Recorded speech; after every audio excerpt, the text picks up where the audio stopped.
BJP के सभी विधायकों को आज स्पीकर ने निलंबित कर दिया है कल तक के लिए। एक बार हम पूरी तस्वीर दिखाएंगे। सभी बीजेपी के विधायक जो है वो अब बाहर आ चुके हैं और काफी ज्यादा आक्रोश जो है वो लोगों में देखने को मिल रहा है। और जिस तरीके से आपको एक बार तस्वीर दिखा रहे हैं यहाँ पर अमर कुमार बावरी नेता प्रतिपक्ष भी बाहर आ चुके हैं और एक बार तस्वीरों के माध्यम से दिखाएंगे। देखिए सभी बीजेपी के विधायक मौजूद है। यहाँ पर एक एक कर सभी लोग निकल रहे हैं और यहाँ की पूरी तस्वीर जी सभी विधायकों को आज निलंबित कर दिया गया है और कल तक के लिए किया गया है। क्या कुछ कहिएगा इसके लिए? देखिए, यहाँ के जनता के सवाल अनुत्तरित थे और जब जनता के सवाल सदन के अंदर नहीं मिले तो उस सदन में रहने से भी क्या है। और ये अगर निलंबित करके ये धमकाना चाहते हैं, ये डराना चाहते हैं तो ये इस बात के इस मुगालते में न रहें। जनता के सवाल पर एक बार तो गया, कई बार निलंबित होने के लिए हम लोग तैयार हैं, लेकिन जनता के लिए हम लोग जनता के सेवक हैं। जनता ने चुन के भेजा है तो यहाँ के युवाओं के लिए, यहाँ के सहियाओं के लिए, यहाँ के संविदा कर्मी के लिए, यहाँ के जल सहिया के लिए, सचिवालय कर्मियों के लिए, सबके लिए हम लोग बर्दाश्त नहीं करेंगे। या तो उनके साथ न्याय करो, अपने वादे को पूरा करो या गद्दी छोड़ दो।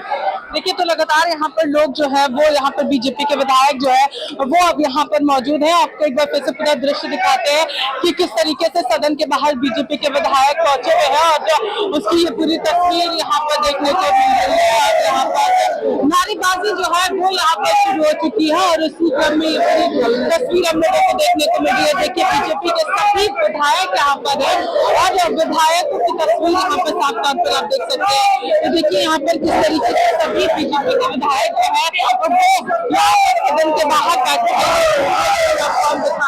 सभी बीजेपी विधायकों को निलंबित किया गया है। देखिए कल से ही अनिश्चितकालीन कहीं न कहीं इमरजेंसी ये लगा दिए और ये आज देखने को मिला जिस प्रकार माननीय स्पीकर महोदय का बर्ताव था हमारे माननीय नेता प्रतिपक्ष के लिए, हम सभी विपक्ष के विधायकों के लिए ये देखने से ऐसा लग रहा था कि वॉइस होकर के वो ऐसा काम कर रहे हैं। कल तक के लिए हम लोगों को निलंबित कर दिए हैं। कहीं ना कहीं हम लोग अपने अधिकार को मांग रहे थे। आप देखे होंगे जब माननीय रघुवर दास जी के नेतृत्व वाली सरकार थी उस समय इन्होंने जूता फेंका था, स्प्रे किया था, कुर्सी तोड़ी थी। हम लोगों ने ऐसा कोई भी अमर्यादित काम नहीं किया। हम लोग तो बस अपने सीधे से धरना दे रहे थे, हम लोग प्रश्न का जवाब जा रहे थे। ऐसी स्थिति में इन्होंने सस्पेंड करने का काम किया है। हमारे भी स्पीकर थे उस समय, हम लोगों ने किनको सस्पेंड किया था? जूता फेंके, स्प्रे फेंके, मिर्ची पाउडर लाए, सारे चीजों को इन्होंने किया। ये अपनी दिन को भूल जाते हैं। हम तो मर्यादित तरीके से अपनी मांग को रख रहे हैं। देखिए मर्यादित तरीके से अपनी मांगों को रख रहे हैं तो ये पूरी तस्वीर हम आपको दिखा रहे हैं लगातार यहाँ पर। और देखिए अब धीरे धीरे कर सभी विधायक जो बीजेपी के हैं और उनसे एक एक कर जरूर बात करने की कोशिश करेंगे कि आखिर उनका इस पूरे मामले को लेकर के क्या कहना है। क्योंकि यहाँ पर अनंत ओझा भी जो है वो यहाँ पर है, हम लोग उनसे भी बातचीत करते हैं कि आखिर इस पूरे प्रकरण को वो कैसे देखते हैं। और वही दूसरी ओर अगर हम लोग बात करते हैं, अध्यक्ष जी, आदरणीय अध्यक्ष जी ने आसन से घोषणा किया कि कल 2 बजे तक ऐसा सूचना उन्होंने दिया। क्या प्रदेश के नौजवानों के आवाज उठाना गुनाह है? क्या प्रदेश के जिनको वादा करके संविदा कर्मियों का इन्होंने वादा किया था उनकी आवाज उठाना गुनाह है? प्रदेश के यहाँ किसानों के मुद्दा उठाना गुनाह है? 72,000 परिवारों को, प्रत्येक परिवार को उन्होंने अनुदान देने की बात कही थी। ये प्रदेश के 32 गरीब परिवारों का जिनको 72,000 का राशि देने की उन्होंने बात कही थी प्रत्येक साल, वो उठाना गुनाह है। आंगनबाड़ी सेविका सहायिका का आवाज उठाना गुनाह है। यहाँ के पारा शिक्षकों का आवाज उठाना गुनाह है। अगर ये गुनाह है तो भारतीय जनता पार्टी के विधायक लगातार उस गुनाह के साथ नौजवानों की आवाज, संविदा कर्मियों की आवाज, पारा शिक्षकों की आवाज, शिक्षकों की आवाज, ये सारी आवाज भारतीय जनता पार्टी उठाते रहेगी। देखिए तो अनंत ओझा यहाँ पर हमारे साथ है और आज आप इस पूरे प्रकरण को कैसे देखते हैं? सभी लोगों को, बीजेपी के विधायकों को निलंबित किया गया है कल तक के लिए। आप एक पत्रकार होकर के खुद सोचिए, जब आप लोगों को अंदर नहीं जाने दिया गया तो ये काला अध्याय पूरे हिंदुस्तान में पहला बार किसी प्रदेश में दिखा, तो ये तानाशाही विधानसभा अध्यक्ष रविंदर महतो जी के द्वारा किया गया। आप इस पूरे चीजों को कैसे देख रहे हैं, पूरी ये प्रकरण को कैसे देख रहे हैं? ये सरकार पूरी तरह से बैकफुट पर है, जवाब देने से भाग रही है, अनुबंध कर्मी और युवाओं के सवाल से अपना धुन दबाई हुई है, और इसलिए सवाल से बचने के लिए ये हथकंडे इन्होंने अपनाया है जो तानाशाही की तरफ इंडिकेट करता है। देखिए तो ये थे यहाँ पर हमारे साथ यहाँ पर भानु प्रताप शाही और यहाँ पर अमित मंडल भी जो है वो यहाँ पर है। अमित जी कैसे देखते हैं इस पूरे प्रकरण? मुझे बहुत खुशी है, निलंबित किया गया। सरकार ने ऐसा कौन सा तीर मार दिया है? सरकार ने 5 लाख सरकारी नौकरी दे दी है। सरकार ने क्या किया? तो सरकार ने जो कुछ काम नहीं किया तो क्या करेंगे? सरकार के लोग वाहवाही करेंगे, पीठ थपथपाएंगे।